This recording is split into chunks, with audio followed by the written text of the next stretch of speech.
Alright, hey guys, setting up for hole number 4 here.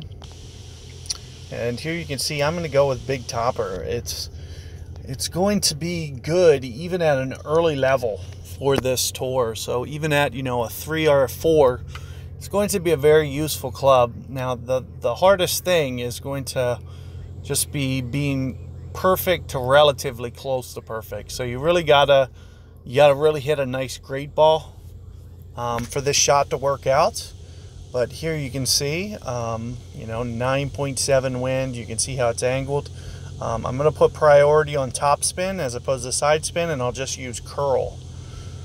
But I also want to focus on landing into the bulk. You can see the right hand of that fairway is where I'm going to set up to aim.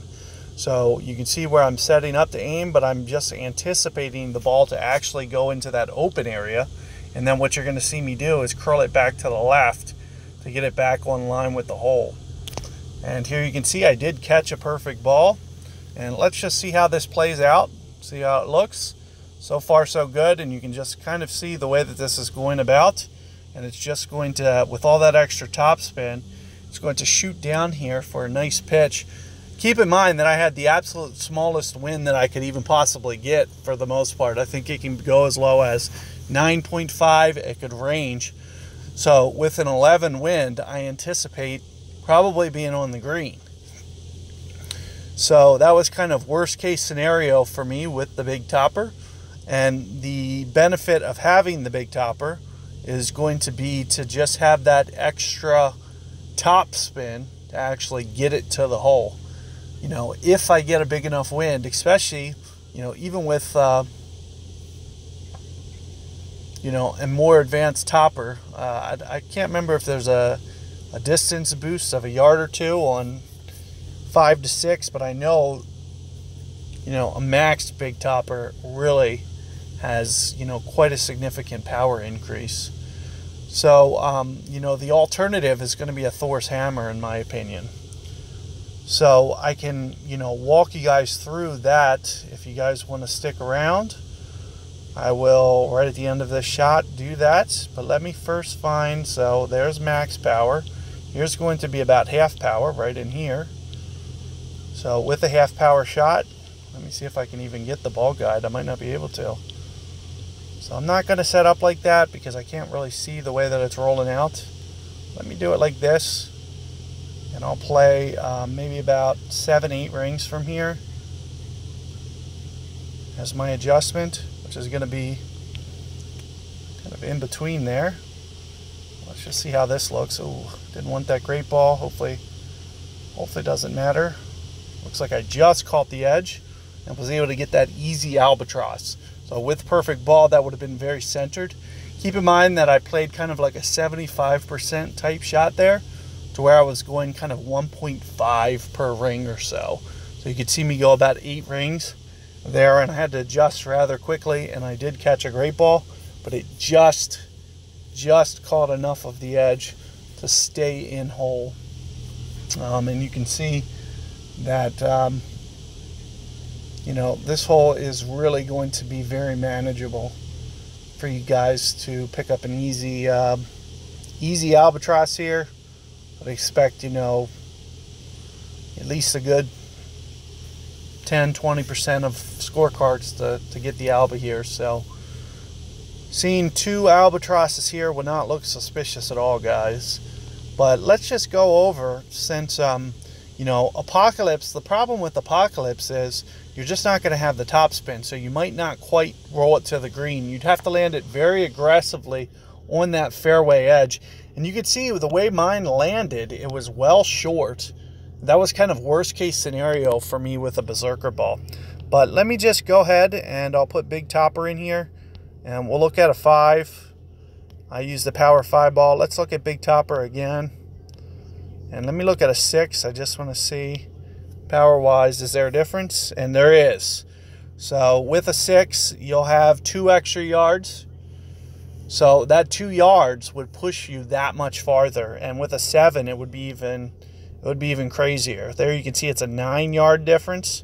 So I went full, kind of like this. So an equivalent shot for me, and you could see that I could go even beyond equivalent there. You can see I had room to play with. So if I was to do something like this and say go 5 yards beyond what I did in the video there, you can see kind of what the needle comparison would look like, keeping in mind, you know, that I could have an 11 wind, I could have a 9 wind. So there's going to be a little bit of variance, but you can see that if I can kind of match up this 266 number, it's going to probably be a lot better estimation for what you're looking to do. So let me go to Thor's hammer. It doesn't really develop until well late. So honestly, if you don't have a 6, you know, it's probably going to be a little underdeveloped. But here you can see with a power 5, you can see kind of the number that I was just mentioning shooting for, maybe about 5 yards beyond. So you could see I would have to very barely power this. Let's go down to a power 4, but I do want to just make a brief note that the balls are actually flying a little bit shorter. So where I match this up, so here you can see kind of that 266 number where I was talking about trying to shoot for a land zone there. Because, you know, I had the extra fairway room to do that. That's the reason that you see me setting up about 5 extra yards, just to play it safe. You know, I don't want to tell you guys too far, but I do know that you have a little bit of extra. And with a Thor 6, you can see, you know, even with a power 4 ball. Now keep in mind, so you're missing 10, you're missing 1%. So where this says it's going to go 266 in game, it's not going to. That would only go about 264 in game right now. So I would need to do this color needle, and then it would fly more like that 266. It's a temporary game glitch that they have in game right now, where the power 4 balls are only flying 9% extra instead of the 10. So the way our simulator is programmed, it's programmed to give you the full 10, because in the next game update you should have the full 10. So for just temporary circumstances, you know, one of the things that you can do is just add an extra, you know, percentage point. In the case of, you know, 260 yards, it would be, you know, 2.6 yards for an extra percent. So that's what you see me doing. I'm adding basically 2.6 yards on top, and this will give you a good estimation of what you would need to do for an equivalent. And like I mentioned, you know, you can do this with an array of drivers. I'm just giving you kind of the 2 best scenarios. I would either go Big Topper or Thor's hammer if it was me, but obviously you can try to mimic my land zones with the other ones. You're just not going to get enough fairway bounce to get it to the green, where with Big Topper I can get it to the hole.